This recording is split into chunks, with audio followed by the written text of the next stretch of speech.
Bueno, pues muy buenos días, ministro. Lo primero, bueno, bienvenido a esta casa. Tu primera vez, no será la última. Y bueno, te agradecemos mucho de verdad que puedas acompañarnos hoy. Además, con tu responsabilidad es fundamental para todas las organizaciones que están hoy aquí presentes.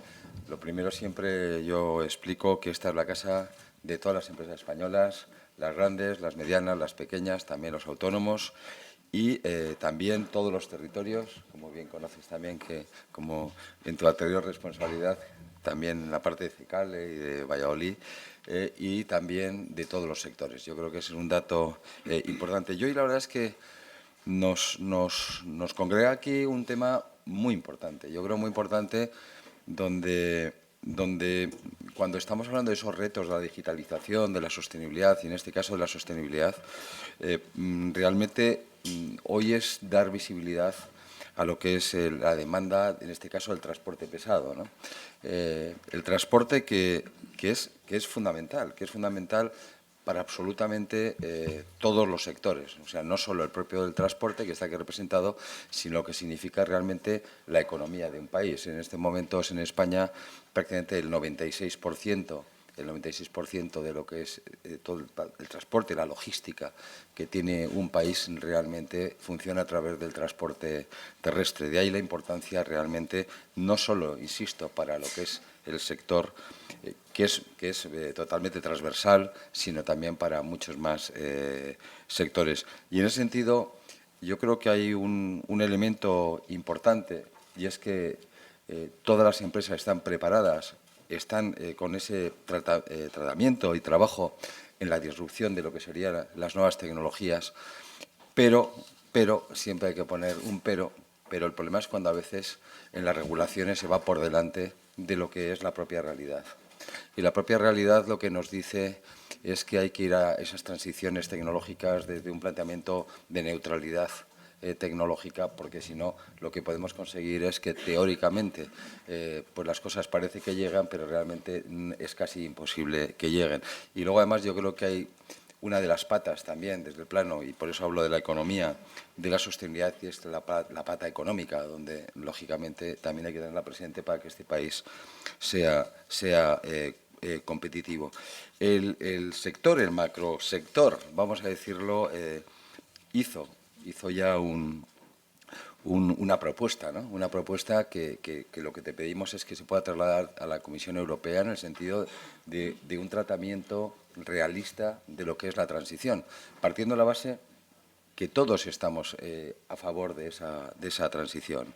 Que lo que se pide, insisto, es que tecnológicamente esa transición tenga un planteamiento neutro y pues se está hablando también de que se pueda trabajar en esos combustibles neutros en CO2, el CNF, que realmente a muy corto plazo, además, conseguiría, para empezar, unos efectos muy positivos, independientemente que toda la electrificación no solo depende del trabajo, en este caso de los transportistas, de la logística, etcétera, de los autobuses, etcétera, sino que también depende del despliegue de todo lo que serían las electrolineras, etcétera. Es decir, que esto es una cosa que todavía sabemos que le queda muchísimo recorrido. Y luego también la posible corrección del factor de carbono. Pero yo, por aclarar, porque me habían puesto una serie de papeles, pero yo creo que hay algo que me vas a permitir, ministro, pero lo quiero recordar a todo el mundo. Cuando se habla de COE, la gente dice, bueno, la COE, pero es que yo creo que es que cuando he visto las organizaciones que han firmado, que son las que proponen el documento, porque si lo pusiéramos dentro de la casa, lo sería mucho más, pero es que me vas a permitir que la repase, porque da realmente la importancia de qué estamos hablando, ¿no? Estamos hablando de la Asociación de Cargadores de España, de la Asociación de Empresas de Carrocerías, y lo estoy hablando por orden alfabético, lo digo para que nadie se nos enfade, de ACTECO, la Asociación de Empresas de Carrocerías y Transformadoras, de la Industria del Metal, de la Asociación Española de Vendedores al por menor de carburantes y combustibles, de ALBA, Emisión Frital, de ANCERA, que es la Asociación de Comerciantes de Equipos, Recambios, Neumáticos y Accesorios para Automoción, de ANFAC, de la Asociación Española de Fabricantes de Automóviles y Camiones, de la Asociación Andaluza de Empresas Fabricantes de Carrocerías y Remolques, de la OPE, la Asociación Española de Operadores de Productos Petrolíferos, de la Asociación de Empresas de Energías Renovables también, pues también están aquí, la APA, de la Asociación de Carroceros Transformadores de Vehículos Industriales y Comerciales, espera, que sigo, de la Asociación Española de Profesionales de la Automoción, de la Asociación Española de Fabricantes de Remolques y Semirremolques, Cisternas, Vehículos y Análogos, de ASTIC, la Asociación de Transporte Internacional por la Carretera, de la Asociación Empresarial del Alquiler de Vehículos con y sin conductor, de la Asociación de Terminales Líquidos, la Asociación de Transportes Públicos Urbanos Metropolitanos, de la Asociación Española del Bioetanol, de la Confederación Española de Empresarios de Estaciones de Servicio. También hay empresas como CEPSA, Confederación Española de Transportes de Mercancías, Confederación Nacional de Distribuidores de Gasolia, Confebus, la Confederación Española de Transportes de Autobús, Faconauta, la Federación de Asociaciones de Concesionarios de Automoción, que estén por aquí, y estoy viendo aquí a Marta, a todos, a todo el mundo presente, a Ferruz, a Gasnam, a la Asociación Ibérica del Gas Natural, Hidrógeno Gas Renovable para la Movilidad, el Grupo Corral, Gumbor, Zamarbu, Ibeco. Y luego empresas como Mercadona, Naturgy, Petronor, Repsol, Rigual, Romus, está Sernauto también, por supuesto, que yo creo que es uno de los grandes sectores de este país, con multinacionales, además familiares españolas, SESE, Técnicas Reunidas, Tecnove, está UNO también, lógicamente, la Organización Empresarial de Logística y Transporte, UNBI, UPI, Operadores de Servicios, Vertex.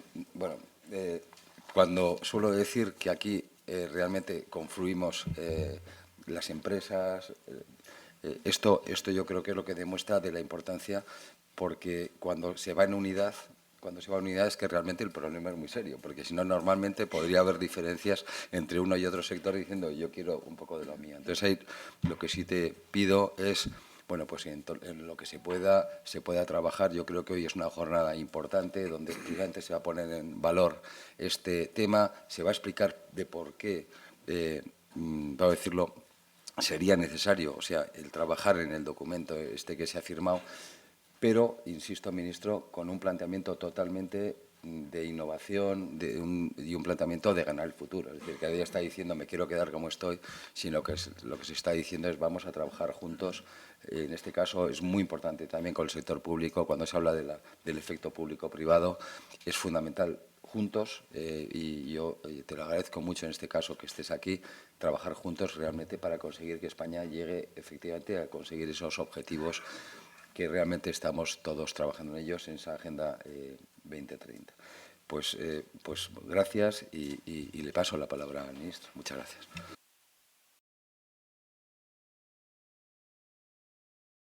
Bueno, pues muchísimas gracias, querido Antonio.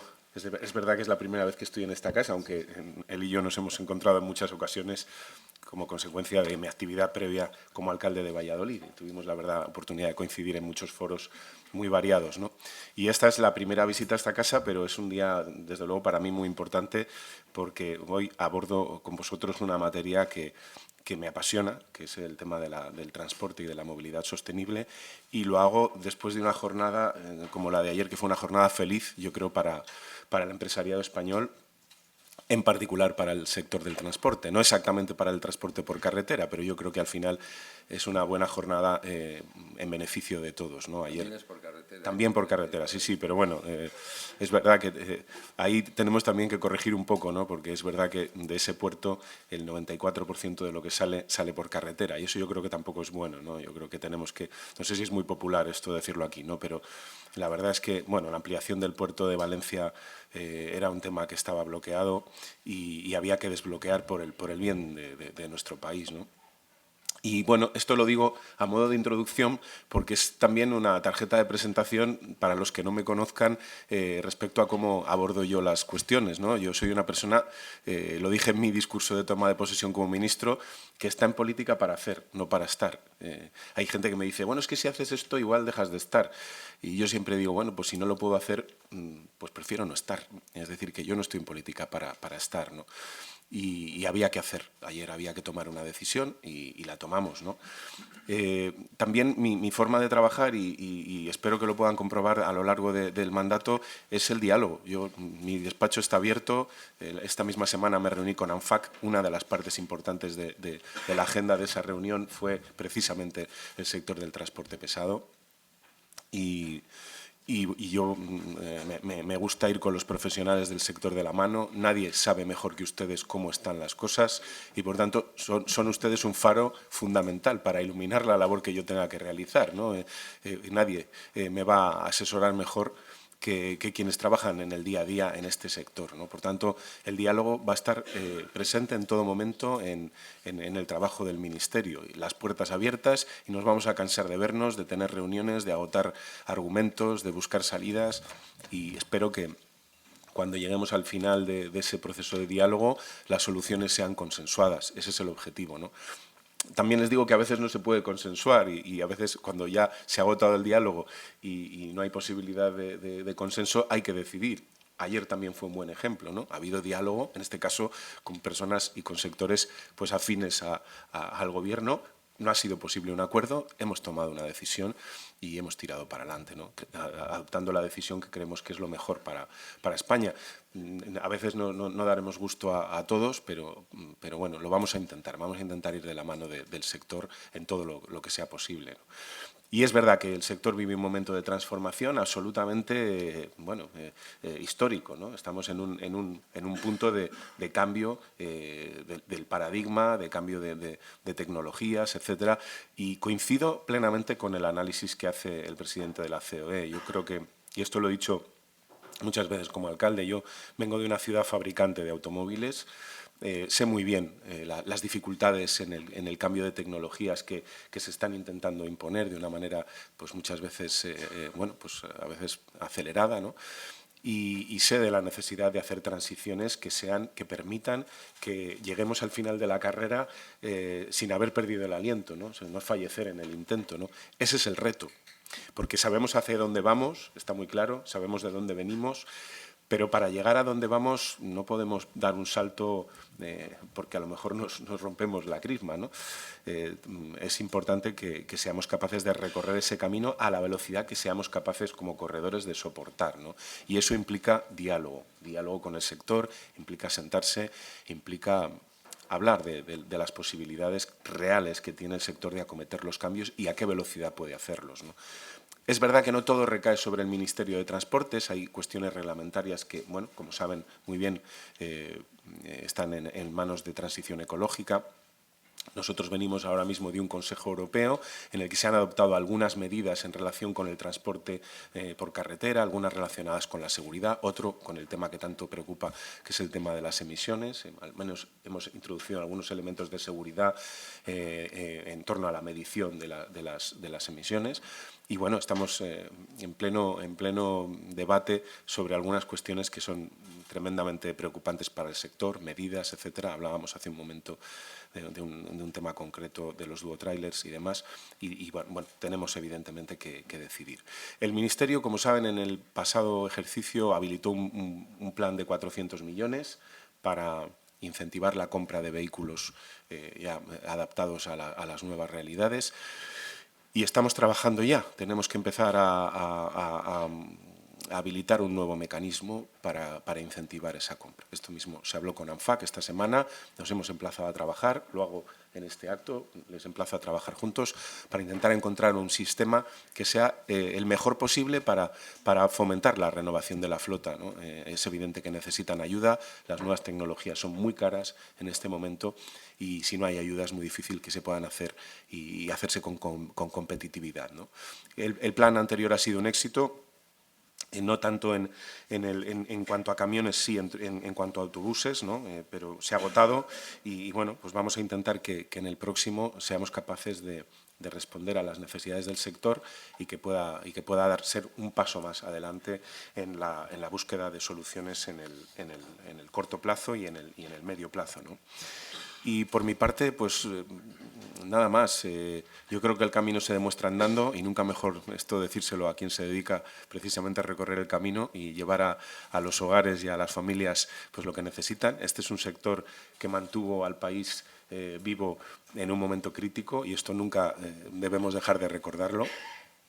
En un momento muy difícil para la humanidad y en particular para nuestro país, el transporte fue el que nos permitió, seguir teniendo acceso a los productos básicos. Nunca se cortó la cadena de suministro en nuestro país y eso sin duda se debe en buena parte a nuestro transporte, ¿no?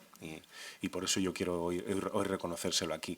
Vamos a mantener una reunión, nada más acabar esta pequeña introducción, y nos vamos a meter en harina ya en los asuntos que les preocupan, y tengan la absoluta tranquilidad y la absoluta certeza de que este Ministerio va a dejarse todo en el empeño de hacer esa transición con ustedes, de la mano, de hacerla bien y, sobre todo, como he dicho antes, de que lleguemos al final del camino sin morir en el intento, al revés, que lleguemos fuertes y que lleguemos en condiciones de adaptarnos a las necesidades que tiene hoy el mundo en el que vivimos.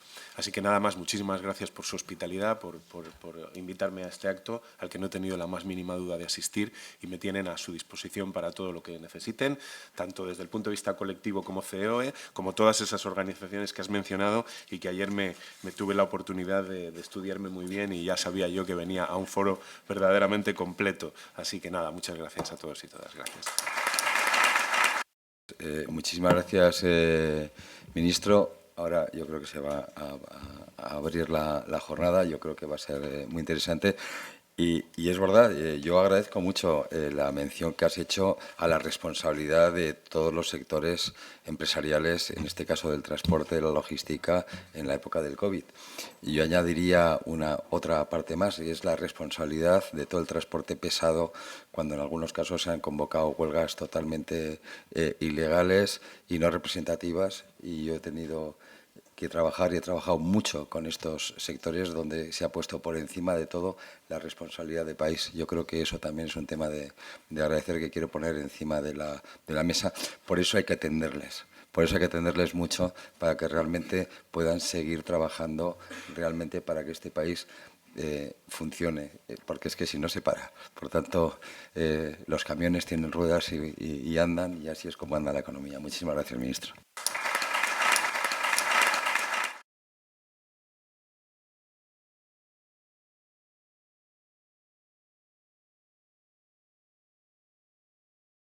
Bueno, bienvenidos a todos otra vez a COE, a este acto, con un título muy sugerente, ¿no? Descarbonización del transporte pesado, oportunidad o riesgo para la competitividad de España. La verdad que llevamos muchos años ya, y los últimos sobre todo en COE, intentando que todo este proceso de compromisos que tenemos de descarbonizar nuestra economía sea una oportunidad para nuestro país, ¿no? Que yo creo que es el reto que tenemos todos por delante, ser capaces de convertir este reto formidable que nos decía el ministro en una oportunidad. La verdad es que en el ámbito del transporte venimos trabajando mucho en COE, porque el marco regulatorio está siendo cambiante y todo un reto para el sector. Hemos estado trabajando en el comercio de derechos de emisión, que incluye el transporte, en las zonas de bajas emisiones, ahora el reglamento de emisiones de CO2 para vehículos pesados. Y nuestro mantra en todo esto, y lo decía el presidente, ¿no?, es la neutralidad tecnológica. Lo ha dicho también el ministro. Los objetivos los tenemos claros, tenemos las señales. Venimos ahora de la cumbre de Dubái y hay una apuesta firme por seguir en el proceso de descarbonización, pero esto tiene que hacerse de la mano de los sectores y, sobre todo, tiene que hacerse con los ritmos y con las tecnologías que tenemos, ¿no? Pues si realmente estamos en una emergencia climática, hace falta utilizar todas las tecnologías a nuestra disposición para empezar a reducir emisiones. Y luego vendrán las tecnologías que seguramente nos permitan descarbonizar. Pero en estos momentos la realidad de los sectores, y el sector del transporte pesado por carretera es una de ellas, no es esa. Hay tecnologías, nos faltan tecnologías para conseguir descarbonizar y, bueno, a veces vemos que los reglamentos europeos, y lo hemos visto en este último, el 21 de noviembre, que se aprobó el reglamento de emisiones de CO2, pues el Parlamento Europeo siempre va un poco una vuelta de tuerca más allá del acuerdo del Consejo. Y, bueno, nosotros creemos que hay que poner en valor el compromiso del sector, pero también la realidad de los sectores. Es lo que estamos intentando hacer desde COE y, desde luego, es lo que habéis intentado 48 asociaciones, estas que nombraba mi presidente, pero muchas más seguro que están de acuerdo en impulsar la neutralidad tecnológica y en que podamos utilizar todas las tecnologías que tenemos a nuestro alcance, al tiempo que apostamos por las nuevas. Bueno, vamos a escuchar en esta mesa redonda a los representantes del sector que nos acompañan en empresas relacionadas con el transporte de viajeros y mercancías por carretera. En primer lugar, tenemos con nosotros a Ignacio Pérez Carasa. Ignacio es director de Relaciones Institucionales y de Responsabilidad Social Corporativa de ALSA, empresa líder en movilidad con más de 16.000 empleados, 6.000 vehículos y 500 millones de pasajeros anuales. Es licenciado por la Universidad Complutense en Ciencias Económicas y Empresariales y PDG por el IES. Lleva más de 25 años trabajando en el sector del transporte de pasajeros en empresas como Pullmantur o Trapsa, formando parte de ALSA desde el año 2014 y ocupando el puesto actual desde 2017.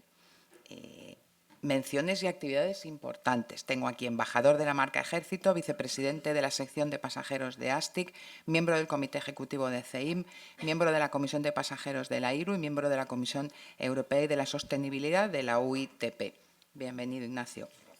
En segundo lugar, Jaime Sánchez. Es el director de la Plataforma de Innovación de Iveco a nivel internacional.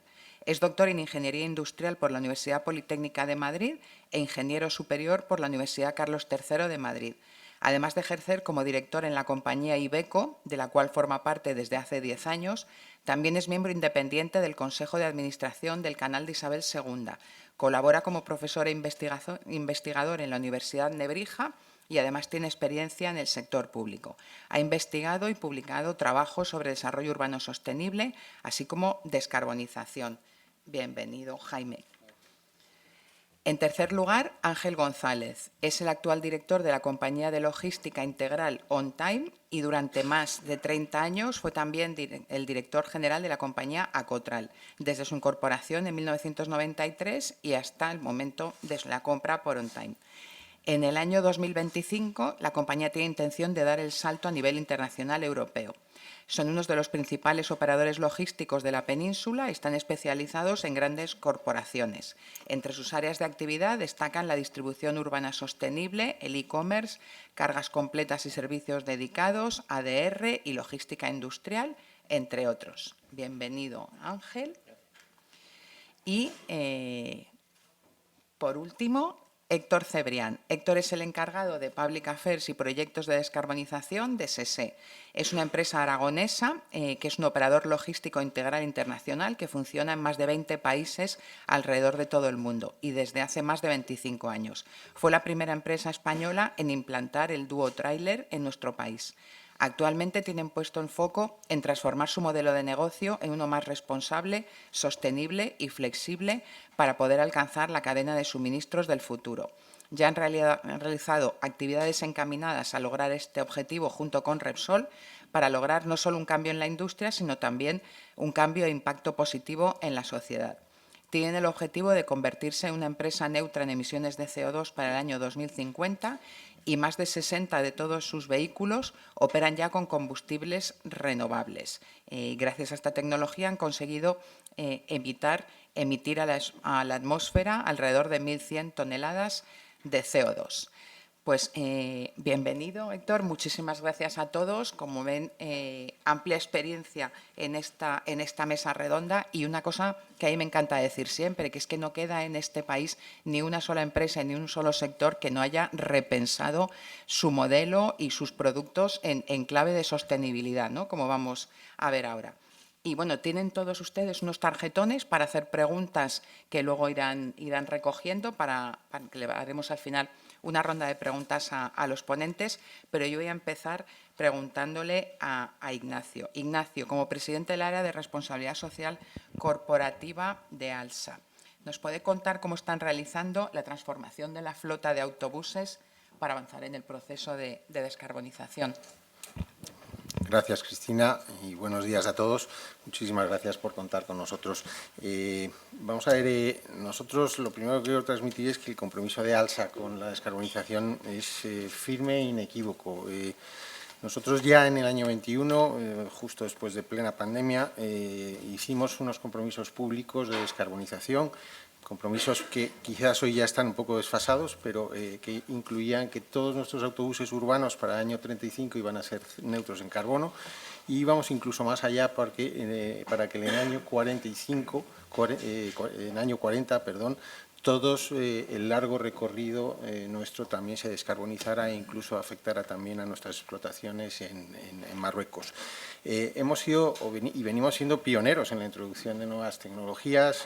Bueno, el primer autobús eléctrico entró en servicio en el año 2008 y hace ya tiempo de eso en León. La segunda generación de eléctricos entró en el año 2017 en Bilbao. Tenemos el primer autobús eléctrico autónomo sin conductor desde el año 2020. En el año 22 operamos ya los 2 primeros autobuses de hidrógeno. A día de hoy ya tenemos 4, es decir, una larga trayectoria en lo que es la introducción de estas nuevas tecnologías. Estamos tremendamente activos en todo lo que son combustibles alternativos. Estamos realizando pruebas ya desde el año 21 de HVO en nuestras explotaciones en Bilbao. Se han realizado de nuevo pruebas en el Consorcio Regional de Transportes de Madrid y ahora vamos a iniciar pruebas tanto en Castilla y León como en Granada. Tenemos autobuses de biometano, es decir, es una preocupación clara y manifiesta. Estamos dentro de la ruta del hidrógeno y formamos parte como socios promotores del proyecto Shine de Repsol.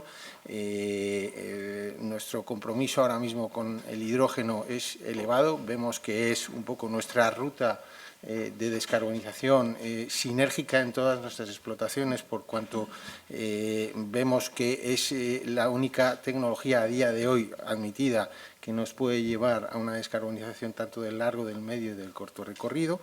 Y bueno, pues por citar un poco y concluir con esto, tenemos ya 750 vehículos verdes que vienen a suponer un 35% de nuestras explotaciones que han sido o que pueden empezar a ser descarbonizadas, que son las explotaciones de corto recorrido, las urbanas y las de cercanías. Tenemos ya más de 100 vehículos eléctricos en operación, allí donde pueden operar, porque como veremos luego en muchos sitios no es operable. Y luego, bueno, pues solo decir que nuestros autobuses ya Eco Cero en el último año han dejado de emitir en el año 22 más de 20.000 toneladas, o sea, el efecto es importante. Tenemos un bosque propio para la descarbonización de nuestra actividad, con aportaciones de más de 80.000 clientes de forma voluntaria a la descarbonización. Como digo, bueno, no podemos estar más activos y de forma más inequívoca en el proceso de descarbonización del transporte. Muchas gracias, Jaime. Iveco es una compañía.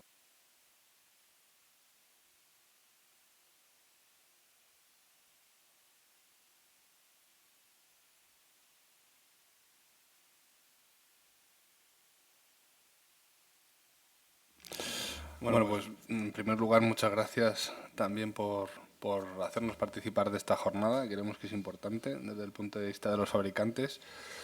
Bueno, el tema de la normativa es algo que viene siendo algo difícil de gestionar por los fabricantes desde hace ya varios años. No solo por las exigencias propias de cada normativa, sino por el tiempo de implementación. En muchas ocasiones no están coordinadas las normativas, lo cual hace más complejo a los fabricantes el adaptar sus productos e industrializarlos, que es lo más difícil. Pero bueno, desde Iveco estamos comprometidos con el desarrollo de vehículos cero emisiones desde hace bastantes años. Hemos sido pioneros en vehículos de gas natural, de los primeros fabricantes de Europa. Estamos trabajando en vehículos de hidrógeno, vehículos de batería, con lo cual el compromiso de Iveco es cierto y es claro, ¿no? Lo que pasa es que estamos ciertamente preocupados por las propuestas de las normativas, tanto de CO2 como Euro 7, baterías, etcétera, porque pueden penalizar o no fomentar ese ecosistema favorable a la demanda de nuestros vehículos, ¿no? Nuestros clientes, que parte de ellos están aquí. Es decir, lo que nos preocupa es que no se den las condiciones habilitadoras para el uso de estos vehículos cero emisiones, puesto que nosotros ya hemos hecho y estamos haciendo la inversión y están ya aquí. De hecho, hace poco en Barcelona hemos presentado nuestra nueva gama de vehículos. Entonces, lo que no queremos es penalizar al sector y en particular a los fabricantes, que vamos a tener que pagar penalizaciones por incumplimiento de normativa y van a tener un impacto obviamente económico, también ambiental, porque no se cumplirán los objetivos en caso de no poder llegar, y social, porque va a afectar claramente al empleo.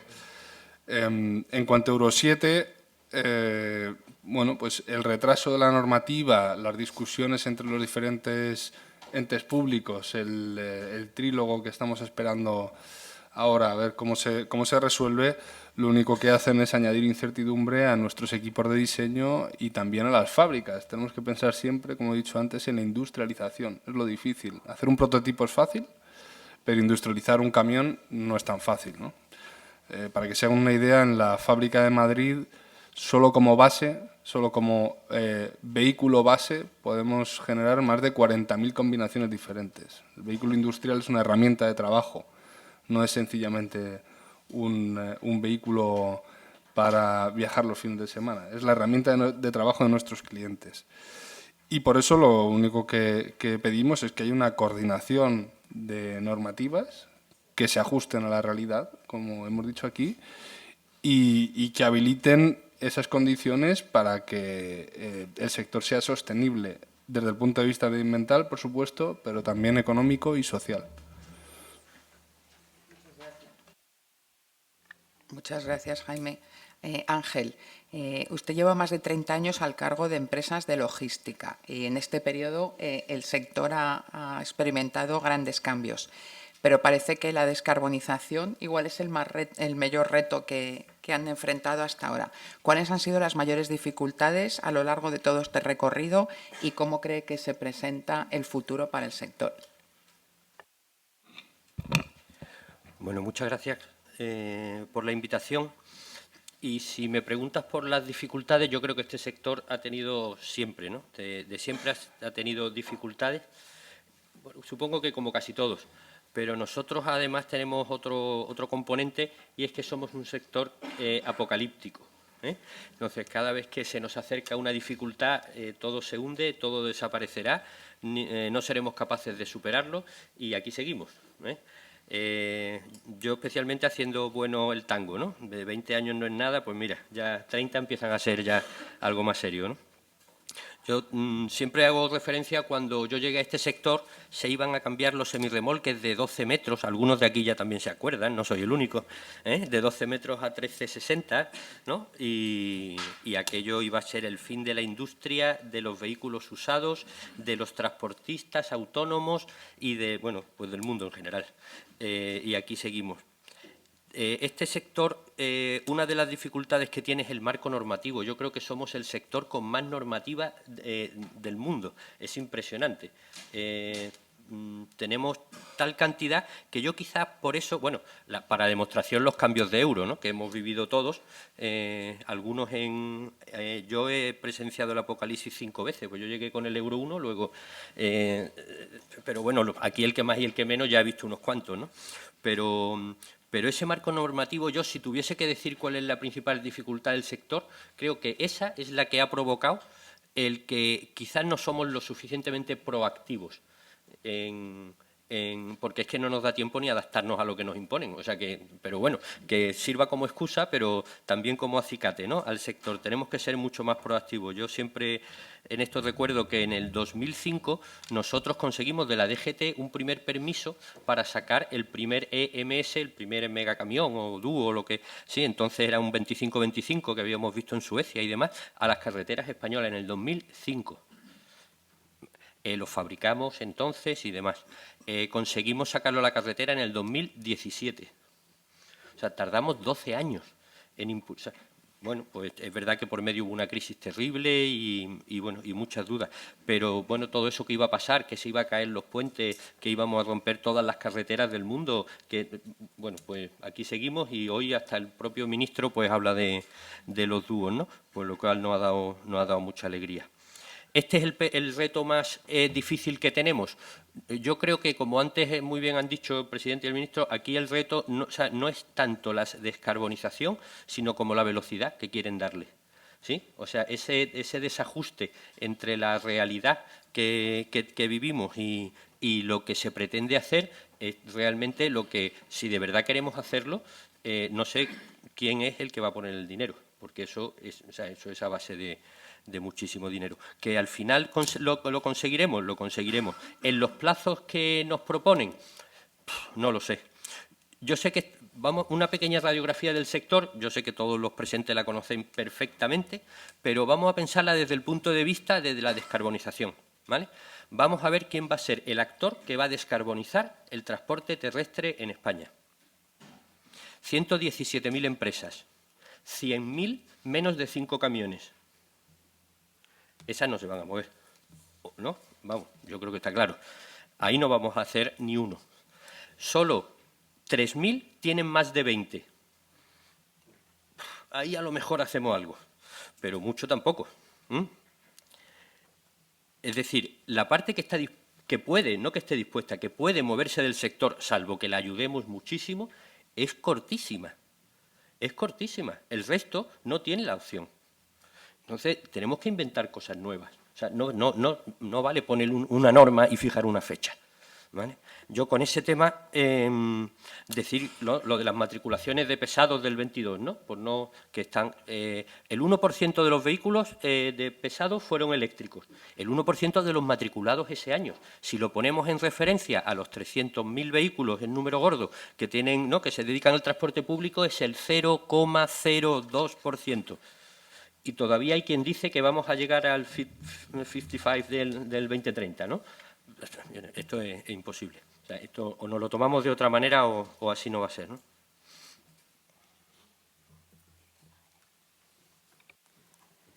Que vamos a llegar o que lo vamos a incrementar, ¿eh? Que todo es posible. Bien, Héctor, como encargado del área de proyectos de descarbonización de SESE, es responsable de mantenerse al día en los avances más punteros del sector. Me gustaría saber cómo estás viendo el impacto que puede tener la descarbonización en la industria.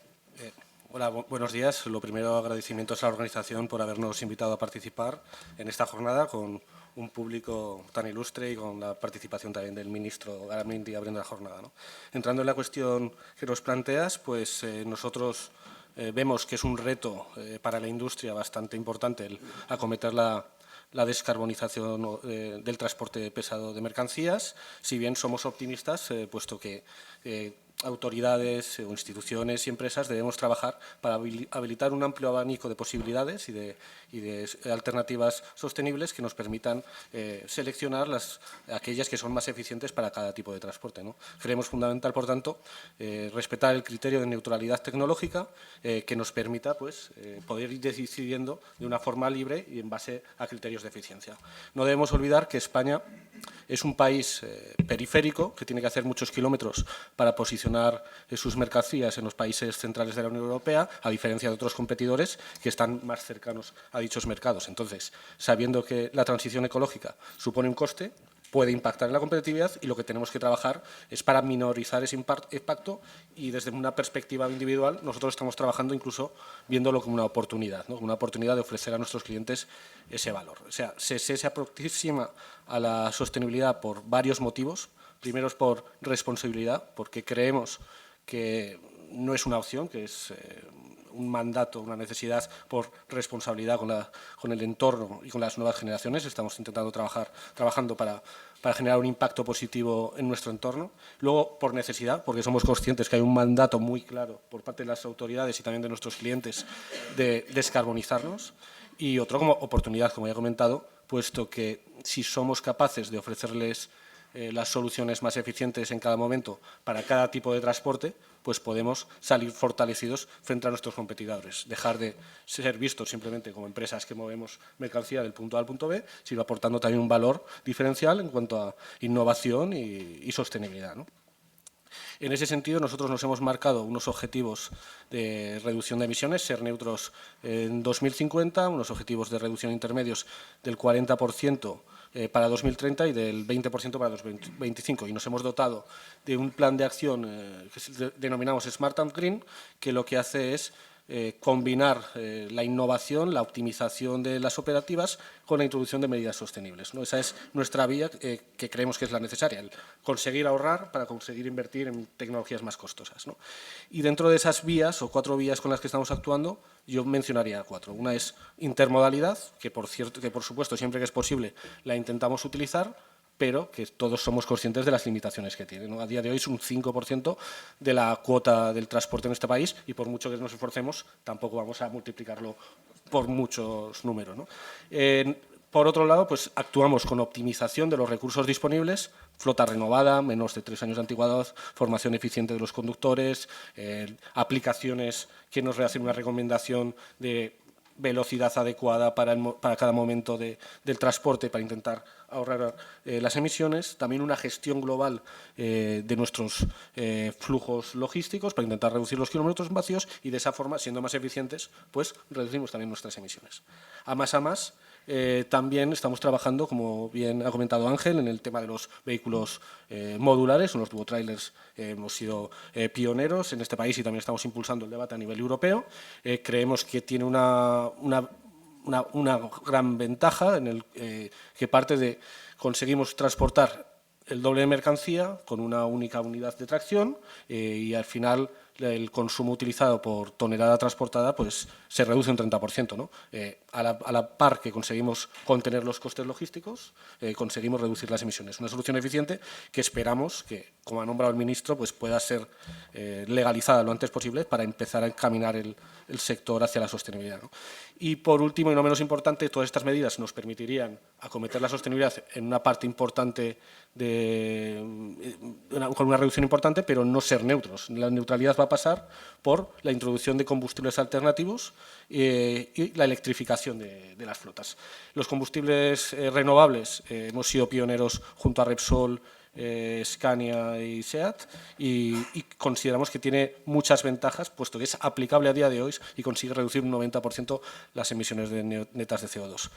La electrificación la estamos probando con pilotos, pero nosotros que somos una empresa orientada al transporte internacional de mercancías no tenemos una alternativa real y por eso queremos empezar a introducir estos combustibles, puesto que, siendo que el objetivo final es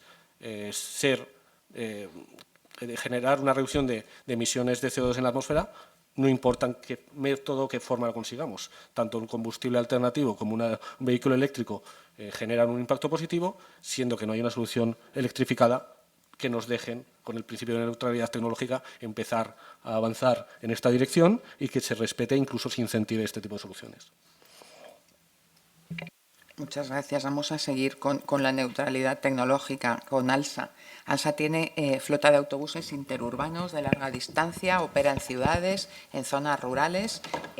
¿Son las mismas necesidades de descarbonización? Y la neutralidad tecnológica que nos decía Héctor, ¿cómo cree que puede ayudar a acelerar? Bueno, la necesidad de descarbonización es la misma. Otra cosa es que las soluciones de descarbonización son absolutamente diferentes, ¿no?, a día de hoy, ¿no? Nosotros en España contamos con 3.000 y pico vehículos. Aproximadamente un tercio, del orden de 1.000 vehículos, son vehículos de servicios urbanos. El resto es medio y largo recorrido.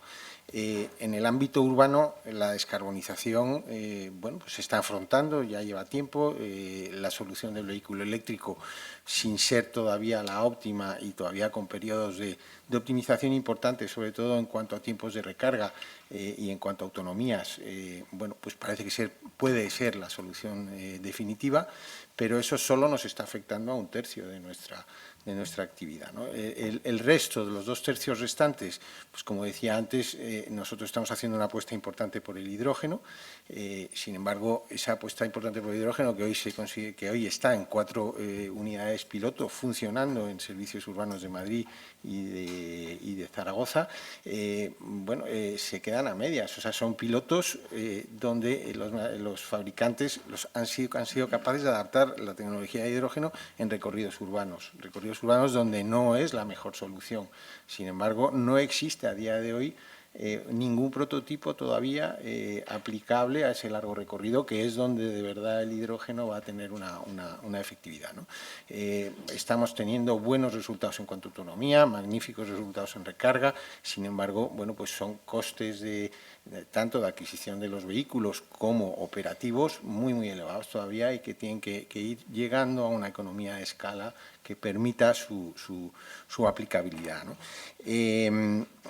En definitiva, todo ese 2/3 de nuestra actividad o buscamos combustibles alternativos, combustibles neutros en carbono, o va a ser muy difícil afrontar esos compromisos de descarbonización. Y además se nos está forzando, lo decía el propio ministro, ¿no?, en esa velocidad a una implantación tecnológica poco eficiente y poco eficaz, ¿no? Y eso es precisamente el riesgo mayor que existe en toda esta implantación, ¿no? Necesitamos estos combustibles más allá de una transición o de una implantación definitiva, tienen que ser esa alternativa a que otras soluciones tecnológicas maduren, sean eficientes y que se produzcan unas economías de escalas que garanticen bueno, pues su operatividad en el futuro, ¿no? Y para ello es necesario pues, ayudas desde el punto de vista de la adquisición de material, pero también ayudas en la reducción de los costes operativos. O sea, grandes empresas como las que estamos aquí, estamos actuando de pilotos, estamos actuando de efectos tractores en la industria, pero esto tiene unos costes muy elevados y costes que tienen que ser de alguna manera provistos por las administraciones, ¿no? Muchas gracias, Jaime. En Iveco, ¿cuáles son las opciones que ves viable para una descarbonización rápida de las flotas ahora y también a medio y largo plazo? Bueno, como opciones en realidad están todas. Es decir, tenemos que entender que el problema del CO2 en los vehículos pesados, como hablábamos antes, no es un problema similar al de un vehículo utilitario, ¿no? Al ser herramientas de trabajo. Esto quiere decir que tenemos que diferenciar muy bien el problema de la descarbonización, diferenciar entre lo que es descarbonización y lo que es calidad de aire, ¿no? Entonces, descarbonización significa quitar carbono de la atmósfera o reducir las emisiones provenientes de combustibles fósiles. En la larga distancia, cualquier tipo de combustible neutro en carbono es totalmente eficiente, ¿no? Es decir, si conseguimos obtener o conseguimos que nuestros vehículos operen con vehículos neutros en carbono, como es así, de hecho estamos haciendo ya pruebas con motores de hidrógeno. Una de nuestras empresas dentro del grupo, FPT, está haciendo pruebas con motores de hidrógeno para vehículos pesados, maquinaria agrícola. El HVO ya se puede utilizar directamente en nuestros motores.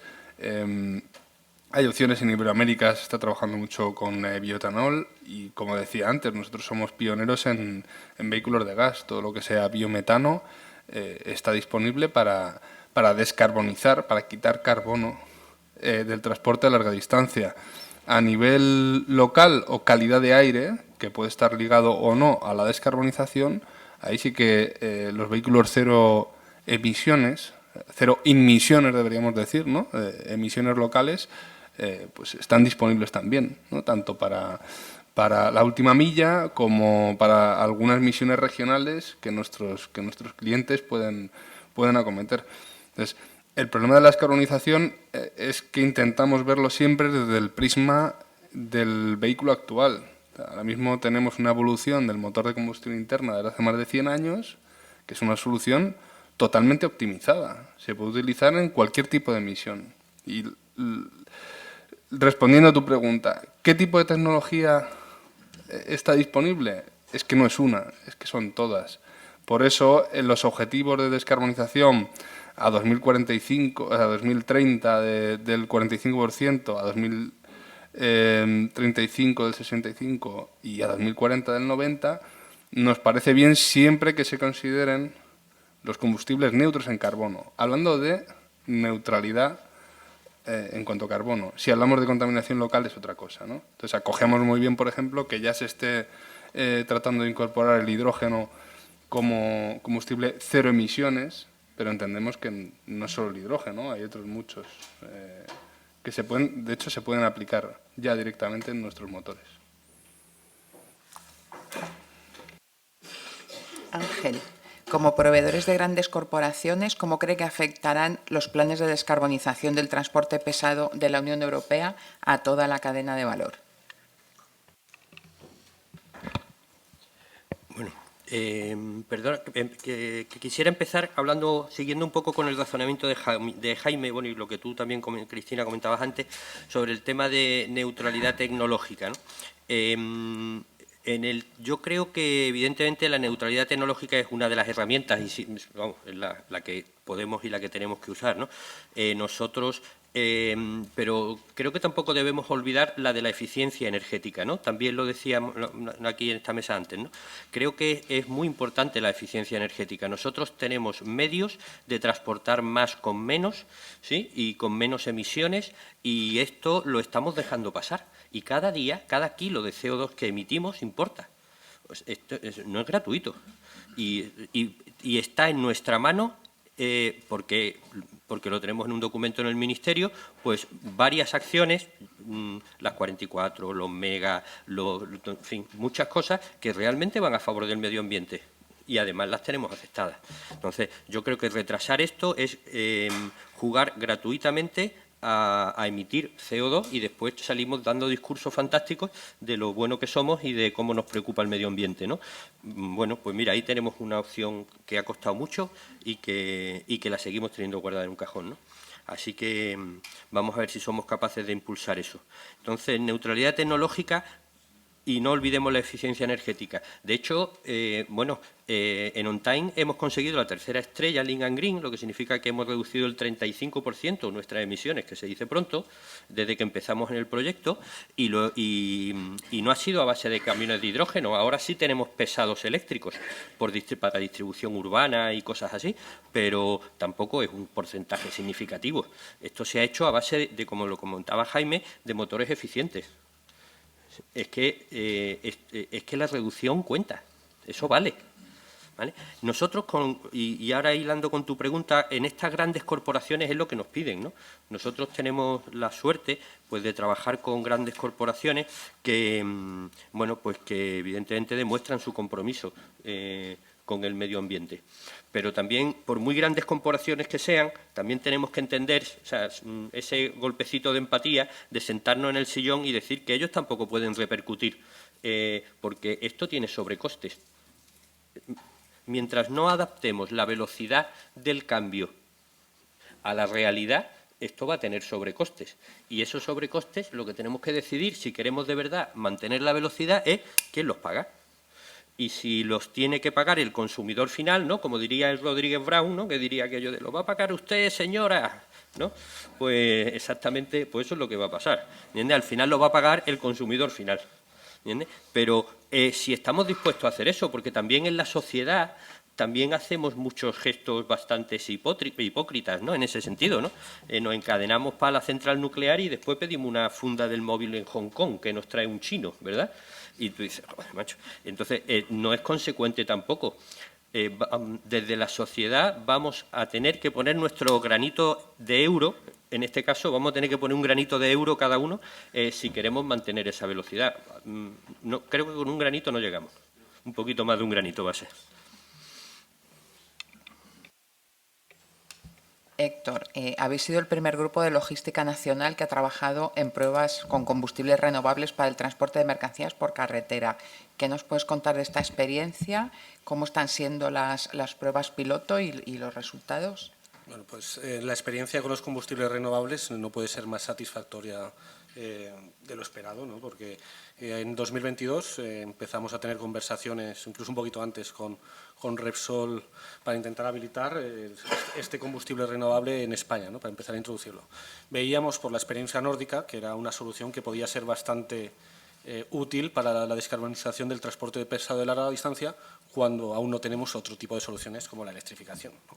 Y las ventajas teóricas que veíamos era, por un lado, la autonomía, por otro lado, la rapidez para habilitar la infraestructura de repostaje, la escasez de inversiones que supone, la fiabilidad tecnológica y su flexibilidad.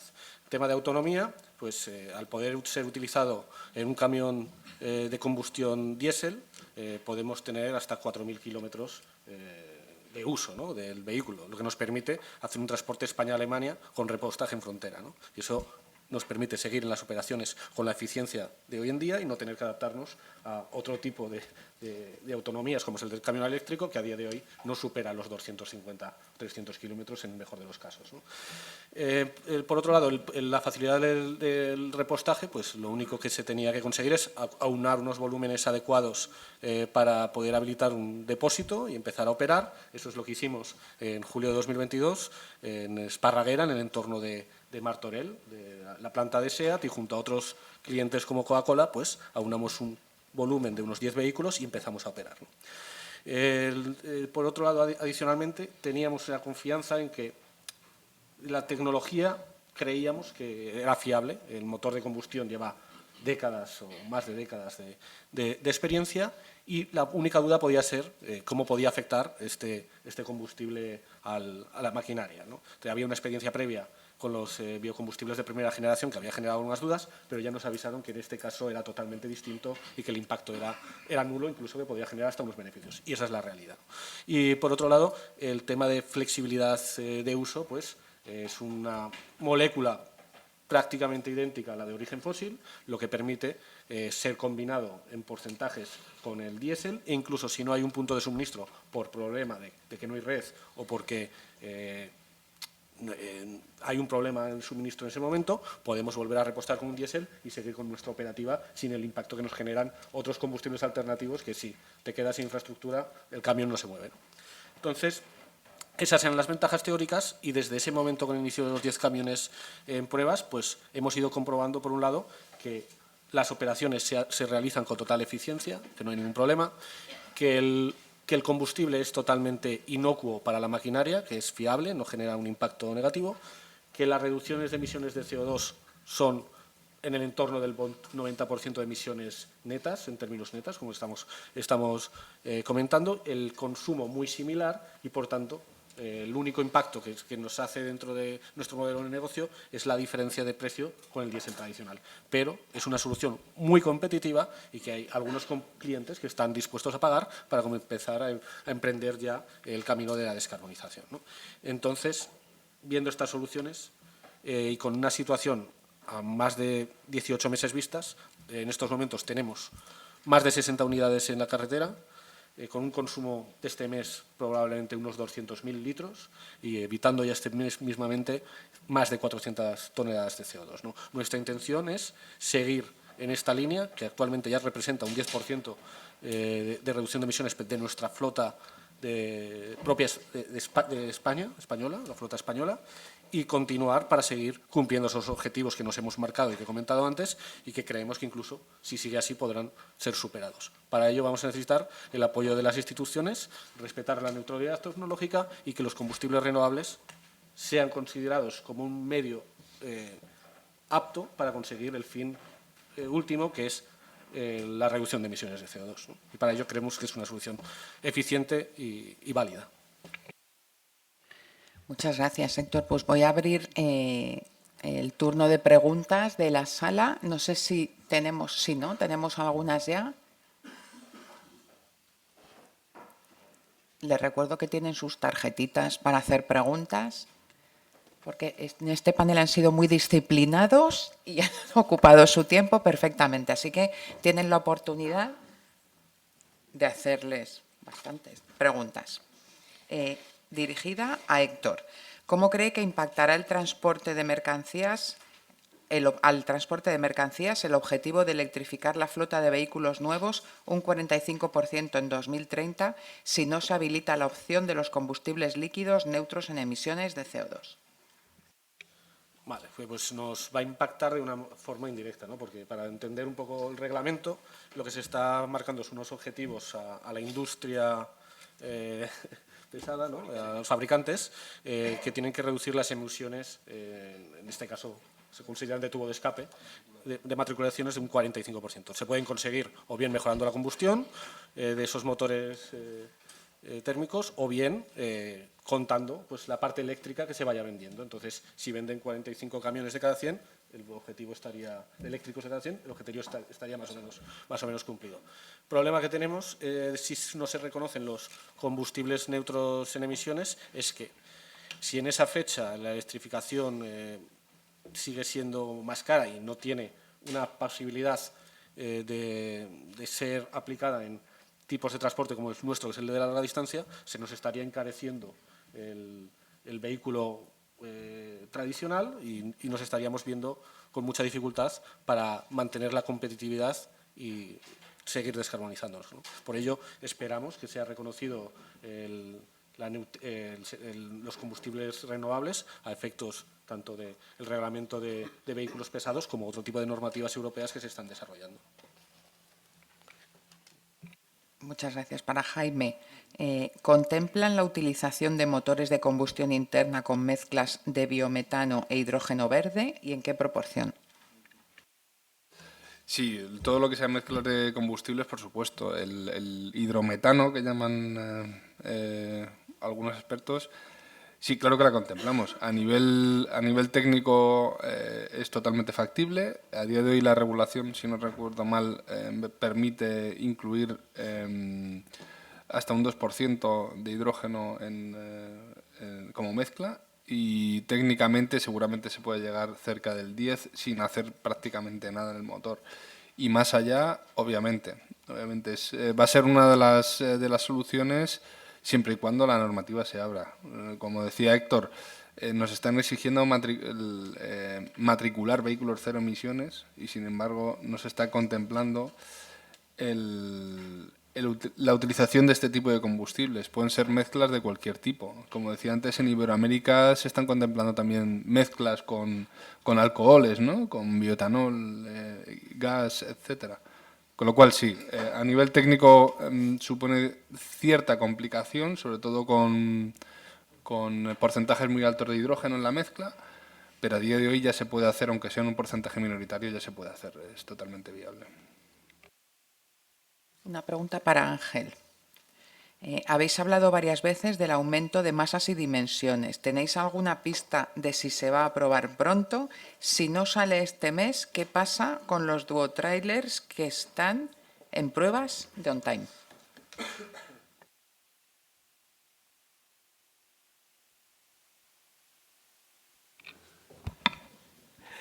No, hombre, estamos seguros que alguna solución va a haber, ¿no? Ya, de hecho, está en marcha.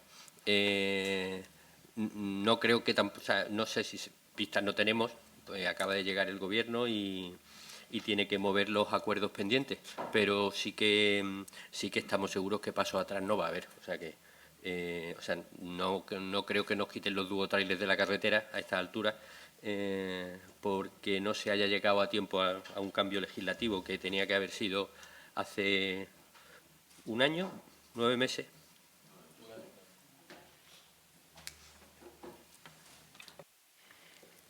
Ignacio, ¿qué les preocupa de todo este proceso de transición energética? Esta es corta. Bueno, o sea, nos preocupa una barbaridad de cosas.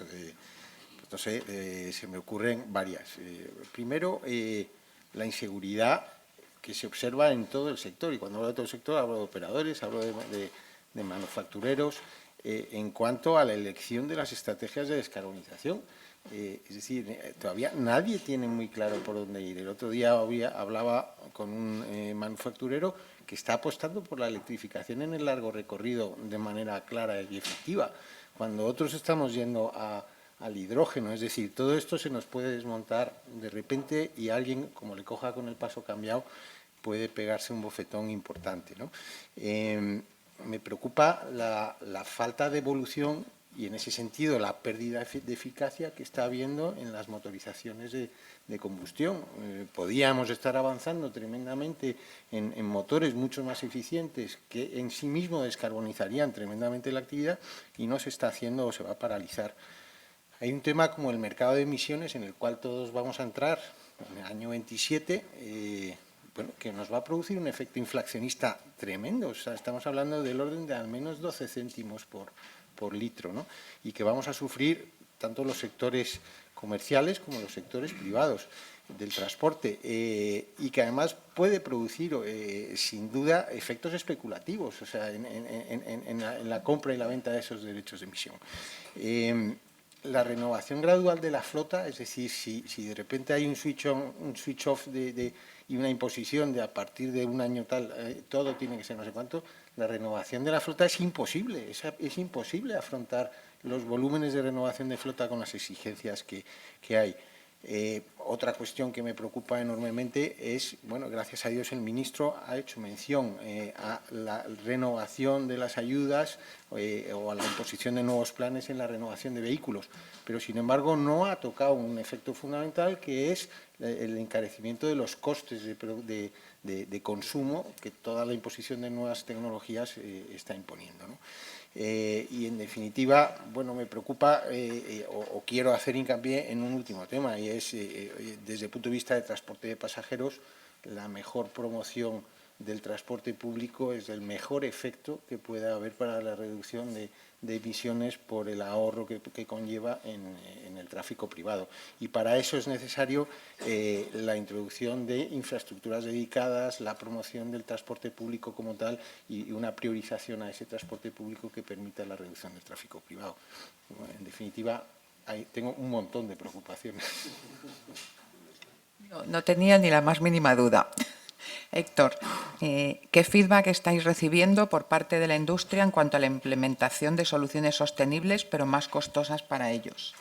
Bueno, pues desde hace años nosotros trabajamos con industrias tan importantes como la automoción, también como el textil y el consumo, y todas ellas están viendo con mucho interés y con cierta preocupación este reto de la sostenibilidad, ¿no? Entonces, lo que sí que vemos es que hay interés, que se están tomando medidas y que están dispuestas a descarbonizarse, pero algunas tienen más capacidad de realizarlo de una forma más agresiva, con inversiones en vehículos eléctricos que a día son caras, y otras que realmente sus márgenes competitivos no les permiten acometerlo.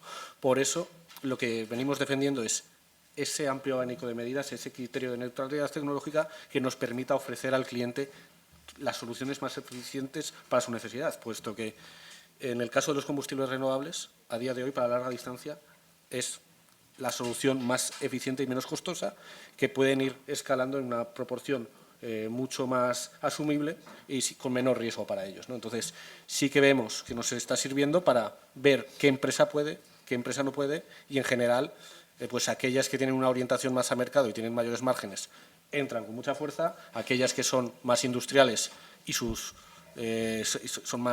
están condicionados por los costes, pues tienen una capacidad menor, ¿no? Entonces, es importante también que las instituciones faciliten y ayuden con incentivos a todo tipo de soluciones sostenibles para que puedan empezar a introducirlas sin un coste que genere una pérdida de su competitividad.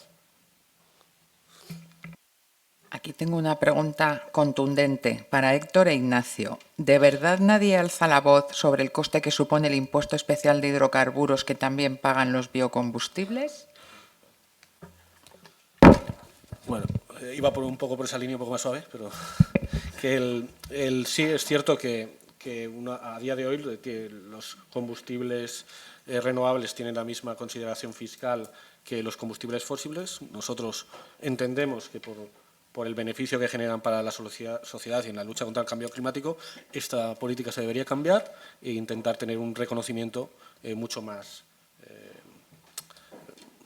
benévolo, ¿no? Un poquito menos imposición que el fósil, puesto que eso ayudaría también a que estos clientes que tienen cierta dificultad a introducirlos porque sus márgenes no les permiten invertir en soluciones sostenibles, pues que puedan hacerlo.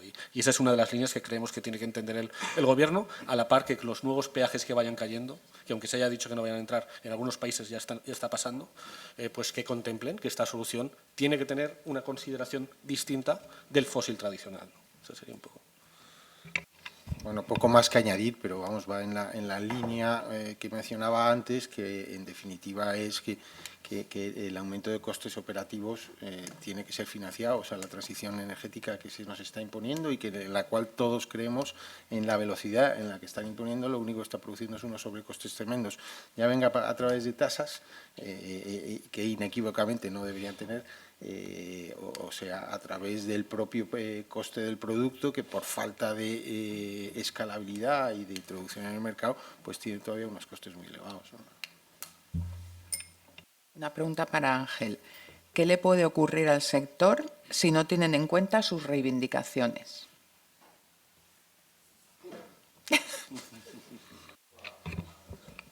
Apocalipsis. Apocalipsis. Pero bueno, saldremos de esta también, da igual. Una más, exactamente. No, yo creo que cada vez somos más los que alzamos la voz para intentar adaptar, ¿no?, el tiempo, la realidad, a las necesidades del planeta, ¿no? O sea, en On Time tenemos claro que esto no es una opción, esto es una necesidad del planeta. Lo que también queremos es que quizás podamos cambiar los plazos si empezamos hoy.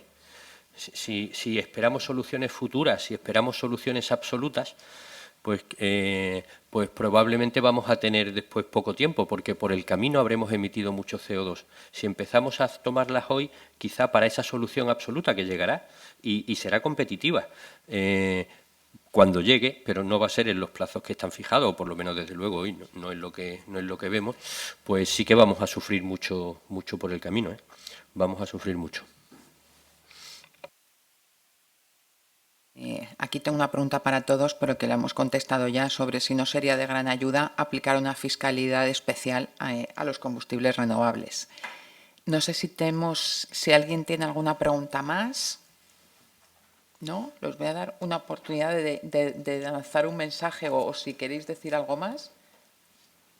¿No? ¿Alguna intervención adicional? Vale. ¿Sí?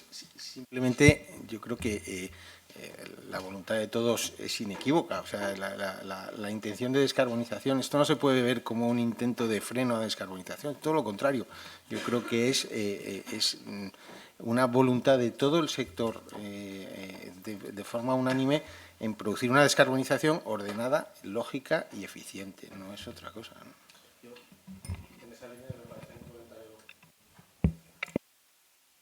No sé si ahora, ¿no?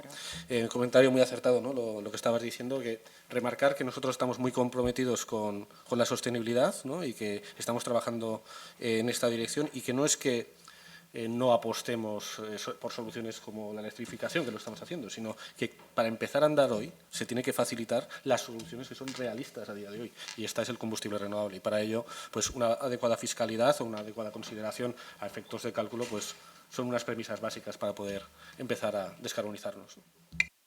Yo solo como complemento a lo que ya hemos dicho, porque una de las preguntas que me han realizado era sobre la regulación. Hay herramientas también a nivel de regulación que todos los agentes del sector hemos puesto encima de la mesa, como puede ser el factor corrector de carbono en la normativa, y que no sabemos si se está contemplando, ¿no? Es decir, a nivel de regulación también se pueden hacer cosas. Nosotros estamos haciendo los deberes, los usuarios, los fabricantes, pero creemos que también se puede hacer de otra manera. Gracias. Bueno, por terminar con algo, estoy totalmente de acuerdo con todo lo de la mesa, nos habéis buscado todos igualitos para que no discutamos, así que eso lo habéis hecho muy bien. Yo, bueno, pues lo que decía Kelly Senecal, ¿no?, el diseñador estadounidense de motores, ¿no?, el futuro de la automoción es ecléctico, no eléctrico, ¿no? Y yo creo que así tenemos que ser, ¿no?, y que solo desde esa actitud ecléctica es desde la que vamos a alcanzar realmente el reto de la descarbonización. Bueno, si estáis todos de acuerdo, a lo mejor es que tenéis razón, ¿no? Y bueno, yo me quedo como conclusión de esta mesa que al final la realidad es muy tozuda. Hay un compromiso firme e inequívoco de todo el sector con la descarbonización y con los objetivos de cambio climático. Son sectores que llevan un largo recorrido, como hemos comprobado, en innovación, en apuesta por la tecnología y por la protección del medio ambiente. Un sector que se enfrenta a una normativa muy compleja y en el que el reto que tenemos es la velocidad de esa descarbonización, adaptar toda esa normativa a la realidad de los sectores, que no siempre es el caso, y para ello todos entendemos que la clave es la neutralidad tecnológica y la eficiencia energética. En este panorama, pues yo creo que está claro que los combustibles neutros en carbono van a jugar un papel muy importante. Muy esperanzadoras las palabras del ministro y, bueno, seguiremos todos trabajando en esta línea. Y nada más, muchas gracias a todos. Y ahora, para la clausura, le voy a dar la palabra a Rafael Barbadillo, que es el presidente del Consejo del Transporte y la Logística de COE. Muchas gracias.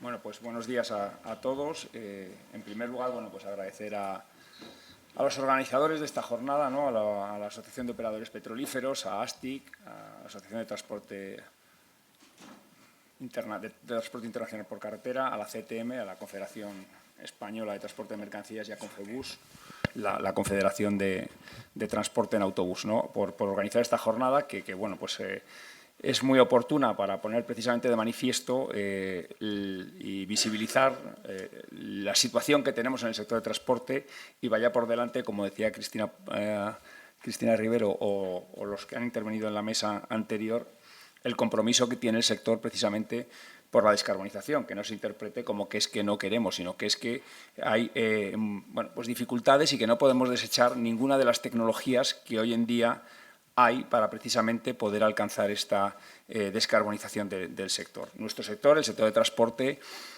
por carretera, pues es vital para el desarrollo económico del país. Lo decía Antonio Garamendi en su intervención inicial. El 97% de las mercancías en España se mueven por carretera, es decir, sin transporte por carretera no tendríamos el desarrollo del resto de actividades que dependen del transporte por carretera, pero es que si nos vamos al transporte también de pasajeros, quitando el vehículo particular, dentro de lo que son los transportes colectivos, el transporte público, más del 50% de los viajeros que se mueven en España lo hacen en autobús. Es decir, tanto uno como otro son fundamentales para el desarrollo de la industria y de una industria muy importante además que tenemos en España, que es el turismo, que tenemos también que cuidar.